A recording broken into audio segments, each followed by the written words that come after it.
ഈ foundation course നമുക്ക് അവിടെ തന്നെ ജർമ്മനിയിൽ തന്നെ പോയി പഠിക്കണമെന്ന് നിർബന്ധമാണോ, അല്ലെങ്കിൽ നമുക്ക് ഓൺലൈനായിട്ടോ അല്ലെങ്കിൽ ഇന്ത്യയിൽ അതിനുള്ള സൗകര്യം ഉണ്ടോ? അല്ല, നമുക്കത് ജർമ്മനിയിൽ പോയി തന്നെ പഠിക്കണം. ജർമ്മനിയിൽ പോയി തന്നെ പഠിച്ചിട്ട്, കാരണം എന്തായാലും എക്സാമിന്റെ പിറകിലുണ്ടല്ലോ.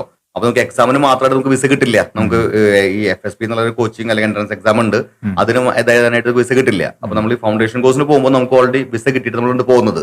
സോ ഇൻ എഫക്റ്റില് നമുക്കിത് ഓൺലൈനായി വേണമെങ്കിൽ പഠിക്കാം.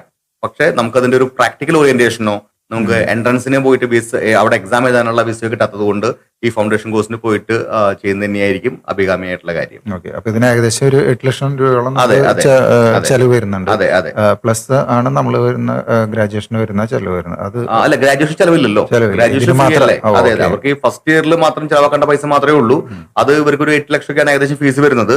അവർ നാട്ടിൽ നിന്ന് തന്നെ A1 A2 കംപ്ലീറ്റ് ചെയ്യുകയാണെന്നുണ്ടെങ്കിൽ അതിന് സ്കോളർഷിപ്പ് കൊടുക്കുകയും ചെയ്യും. സോ ഇവൻച്വലി ഒരു 7 lakhs മാത്രമേ നമുക്ക് ഇഫക്റ്റീവായിട്ട് കോസ്റ്റ് വരുന്നുള്ളൂ. അതിന് 8 ലക്ഷം പോലും കോസ്റ്റ് വരുന്നില്ല. അപ്പൊ നമ്മൾ ഇവിടുന്ന് പോകുമ്പോൾ A1 A2 പഠിക്കാതെ തന്നെ പോവാം.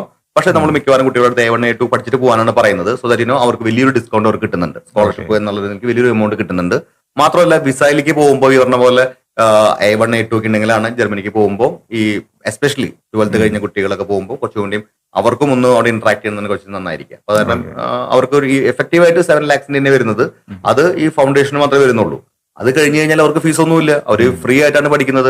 മാസ്റ്റേഴ്സിൽ അവരെ ചേട്ടന്മാർ പഠിക്കുന്ന പോലെ തന്നെ ഇവരും ഫ്രീ ആയിട്ട് തന്നെ. ഇവർക്ക് 4 വർഷമായിരിക്കും കേട്ടോ, ബാച്ചിലേഴ്സിന്റെ കോഴ്സിന്റെ ആയിരിക്കും. ആ 4 വർഷം ഇവർക്ക് പൈസ ഒന്നും കൊടുക്കാതെ അവർക്ക് അവിടെ പഠിക്കാനുള്ള ഓപ്ഷൻസും ഉണ്ട്. ഓക്കെ, അപ്പൊ ഈ ഫൗണ്ടേഷൻ കോഴ്സ് പഠിക്കണ സമയത്ത് അവർക്ക് അവിടെ വർക്ക് ചെയ്യാനുള്ള പെർമിഷൻ ഉണ്ടോ? ആക്ച്വലി സ്പീക്കിംഗ് ഇല്ല. പക്ഷെ വീക്കെൻഡ്സിൽ വർക്ക് ചെയ്യാം, അതായത് ഹോളിഡേയ്സിൽ വർക്ക് ചെയ്യുക എന്നുള്ളതാണ് എന്റെ റൂൾ എന്ന് പറയുന്നത്. പിന്നെ ഇത് ചെറിയ കുട്ടികളല്ലേ, ഈ +2 കഴിഞ്ഞ് പോകുന്ന കുട്ടികളാണ്. അവർക്ക് അത്രയധികം എക്സ്പെൻസുകളും ഇല്ലല്ലോ. ഇവർ നമ്മുടെ നാട്ടിൽ നിന്ന് ഏകദേശം ഒരു 7 ലക്ഷം രൂപ ചെലവാക്കി പോകുന്ന കുട്ടികളാണ്. അത്യാവശ്യം ഉണ്ടെങ്കിൽ മാത്രമേ ഈ പറഞ്ഞ പോലെ പാർട്ട് ടൈം ജോലിക്കൊക്കെ പോകേണ്ട കാര്യങ്ങളേ ഉള്ളൂ. അപ്പോൾ നമ്മൾ മുകിട്ട് കുട്ടികളൊക്കെ കുറെ കുട്ടികളൊക്കെ പാർട്ട് ടൈം ജോലിക്ക് പോകുന്നുണ്ടെന്ന് പറഞ്ഞു. അത് കൂടുതലും അവർക്കൊരു നെറ്റ്വർക്കിംഗ് കിട്ടാനും ഈ ഭാഷ പഠിച്ച് ഭാഷയ്ക്ക് ഇത് പ്രയോഗിക്കണ്ടേ, അതിന്റെ കാര്യങ്ങൾക്കൊക്കെ ആയിട്ട് ഒരു ചെറിയൊരു പോക്കറ്റ് മണി എന്നുള്ള ഉദ്ദേശം കൊണ്ടാണ്. അപ്പൊ ആദ്യത്തെ ഒരു വർഷത്തെ 7 lakhs പാരന്റ്സ് സ്പെൻഡ് ചെയ്യാൻ തയ്യാറായി കഴിഞ്ഞാല് കുട്ടികളെ പാർട്ട് ടൈമിന് പോലും വിടാതെ അവർ സേഫ് ആയിട്ട് പഠിപ്പിക്കാനും ഒരു 4 വർഷത്തെ ബാച്ചിലേഴ്സ് കഴിഞ്ഞ് ജോബ് റെഡി ആയിട്ട് അവര് പുറത്തിറങ്ങാനുള്ള പോസിബിലിറ്റീസും വളരെ കൂടുതലാണ്. അതുകൊണ്ട് ജർമ്മനിയിലത്തെ ഈ എഡ്യൂക്കേഷൻ വളരെയധികം ആൾക്കാർ ഇപ്പം ചൂസ് ചെയ്യുന്നുണ്ട്. പലർക്കും അറിഞ്ഞിരുന്നില്ല എങ്ങനെ ജർമ്മനിക്ക് UGക്ക് പോകാൻ പറ്റുന്ന കേസ് അറിയായിരുന്നില്ല.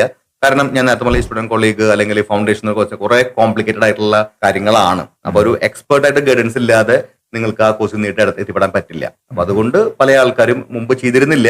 ഇപ്പൊ +2 കഴിയുമ്പോൾ തന്നെ കുട്ടികൾ പ്രിപ്പയർഡ് ആണ്. അതിലേക്ക് പോകാനായിട്ട് പല കുട്ടികളും പ്ലാൻ ചെയ്യുന്നുണ്ട്.